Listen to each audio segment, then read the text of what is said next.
तो दिल्ली में आज विश्व हिंदू परिषद की ओर से भी इस दौरान बलिदानी गौ सेवकों को याद किया गया है, जहां पर सैकड़ों की संख्या में साधु संत इस दौरान संसद भवन के बाहर पहुंचे हैं। और इन साधु संतों का कहना था कि आज ही के दिन 1966 में भी तत्कालीन इंदिरा सरकार द्वारा निर्ममता पूर्वक यहां पर चलाई गई थी गोलियां और लाठी डंडों के कारण सैकड़ों साधु व अन्य गौ भक्त भी इस दौरान अकाल मृत्यु का शिकार हो गए थे। और ऐसे सभी बलिदानी गौ भक्तों को श्रद्धांजलि यहां पर दी गई है। और इस दौरान संसद भवन के बाहर गौ स्मारक बनाने की मांग भी की गई है। वहीं यूपी गौ सेवा आयोग के अध्यक्ष श्याम बिहारी गुप्ता से भी न्यूज़ वन इंडिया के संवाददाता ने खास बातचीत की है।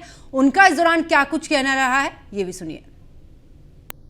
बातचीत करने के लिए उत्तर प्रदेश गौ सेवा आयोग के अध्यक्ष श्याम बिहारी गुप्ता जी हैं। आप लोग आज संसद भवन पहुंचे हुए हैं, बाहर पहुंचे हुए हैं, क्या कुछ मांगे हैं आप लोगों की यहाँ पर?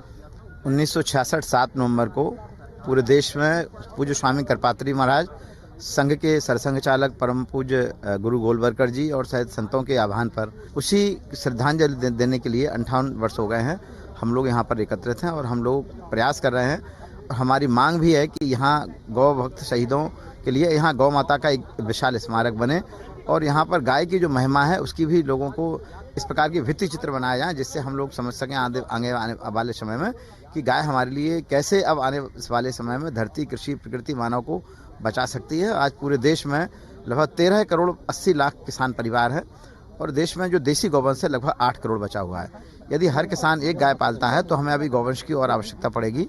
और माननीय प्रधानमंत्री जी ने गौ आधारित खेती का एक पूरे देश को हब बनाने का निर्णय लिया है और यहाँ पर एक गौ भक्त शहीदों का, गौ माता का एक बड़ा स्मारक बने। और पूरे देश में जिस तरह से माननीय प्रधानमंत्री जी ने अपने यहाँ गाय पाल के ये संकेत दिया है कि हम गाय पाल रहे हैं, सभी लोग गाय पालें और गाय के से जुड़ें तो सभी का जीवन खुशहाल होगा।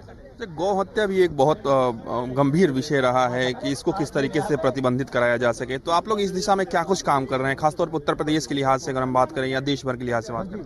देखिए, जिस दिन पूज्य योगी आदित्यनाथ महाराज जी ने मुख्यमंत्री पद की शपथ ली उसी दिन उन्होंने पहला निर्णय लिया, किसानों का जो 36,000 करोड़ है वो कर्ज माफी का निर्णय लिया और उसी दिन उन्होंने कत्लखाने बंद किए। गौवंश के संरक्षण के लिए पूरे उत्तर प्रदेश में 8,500 गौवंश आश्रय स्थल, गौशालाएं बनाई गई हैं और उनका संरक्षण हो रहा है। महाराज जी ने हम लोगों को निर्देश दिए हैं कि वो गौवंश किसानों के यहाँ जाए। गौ आधारित खेती के पूरे ट्रेनिंग सेंटर बनाने का निर्णय हुआ कि ग्रामीण आजीविका मिशन की जो 1 करोड़ महिलाएं हैं उनको भी गौपालन से जोड़ा जाएगा, अन्य किसानों को जोड़ा जाएगा, युवाओं को जोड़ा जाएगा।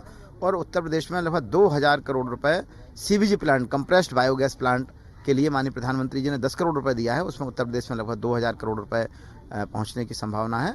तो जगह जगह गोबर और कचरे से गैस बनेगी। गोबर जो है गोमय बस्ते लक्ष्मी कहा गया है, तो गोमय असली लक्ष्मी का रूप जब लेगा जब लोग धरती जहर मुक्त होगी और गैस का उत्पादन होगा, क्षेत्र में स्वावलंबी होगा और आने वाले बच्चों को जहर मुक्त भोजन मिलेगा। धन्यवाद। हमारे साथ बातचीत कर रहे थे उत्तर प्रदेश गौ सेवा आयोग के अध्यक्ष हैं श्याम बिहारी गुप्ता जी, जिन्होंने अपनी बात भी रखी और उन्होंने कहा कि गौ जो हत्या होती है उस पर पूरी तरीके से प्रतिबंध देश नहीं बल्कि दुनिया भर में कहीं ना कहीं लगना चाहिए। और सबसे बड़ी बात है कि यहाँ पर एक गौ स्मारक बनाने की भी मांग यहाँ पर की गई है। विनीत के साथ में पीयूष तिवारी, नई दिल्ली।